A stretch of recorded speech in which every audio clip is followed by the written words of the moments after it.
Good day everyone, my name is Netlantla and my surname is Mlodra, a first-year student at the University of South Africa. Today I want to share with you guys a reflection of how my grade 6 history class went. The topic that I choose is an African kingdom long ago in the Southern Africa, Mapungubwe. It's one of my favorite CAPS topics to teach because the learners are always blown away by the golden rhino. They cannot believe that something so beautiful and old was made right here in the Southern Africa. I structured my lesson around 3 objectives. One of them was using the block's taxonomy to make sure I was pushing my learners to think at different levels. By the end of the lesson, I wanted them to remember, understand, and analyze. What I wanted them to remember was at least 3 trade goods from the Mapungubwe, for example, gold, ivory, and glass beads.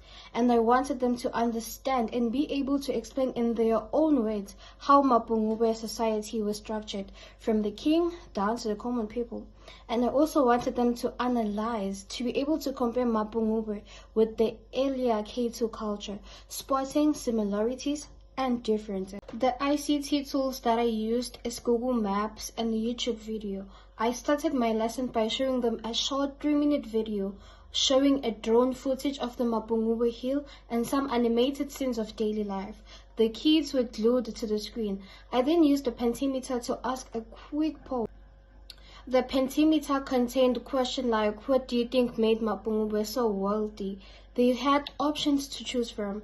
I then played a slideshow of answers after we discussed those questions and answers that they gave me. This worked so brilliantly.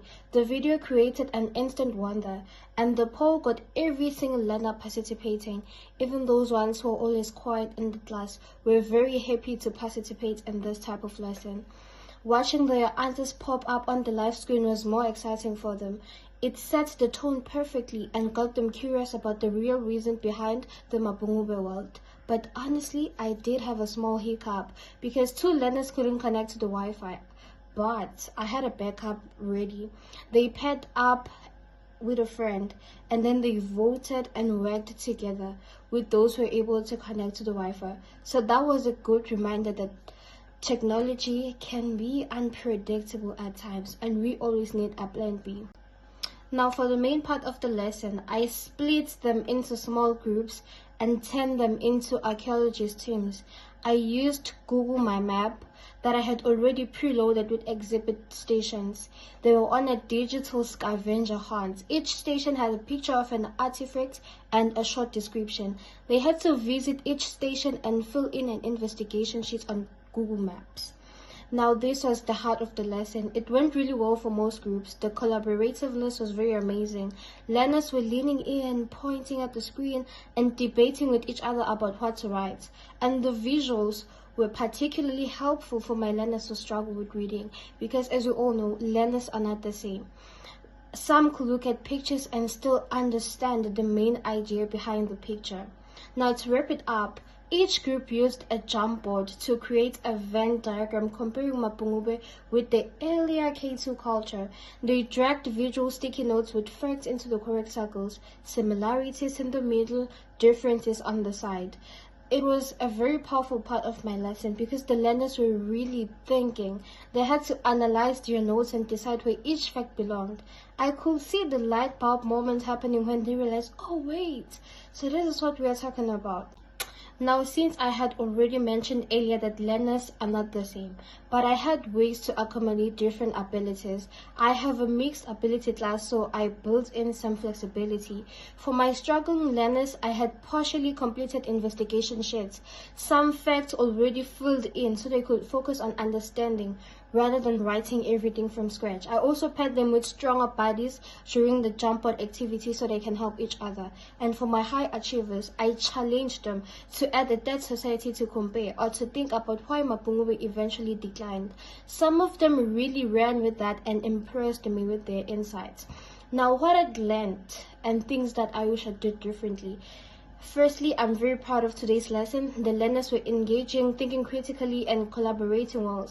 And the ICT tools didn't just replace pen and paper, but they actually enhanced the learning experience. The video sparked wonder. The map made exploration feel real. But things that I'd like to fix should I do this lesson again is to pre-check the Wi-Fi and devices more thoroughly to avoid the connection hiccups. And also I'd want to add a clear timer for each activity and prepare extension tasks for early finishes, because when other kids finish early, they end up causing havoc in class. And I'd also want to build in a quick exit ticket at the very end, maybe a Google form question like, what's a new thing you learned today about Mapungubwe?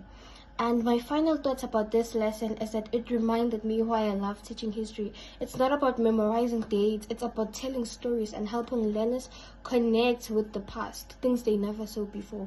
At the end of the day, my learners walked away not just knowing that Mapungubwe traded gold, they understood how a society was structured, they compared it with another culture, and they felt like real archaeologists discovering the past.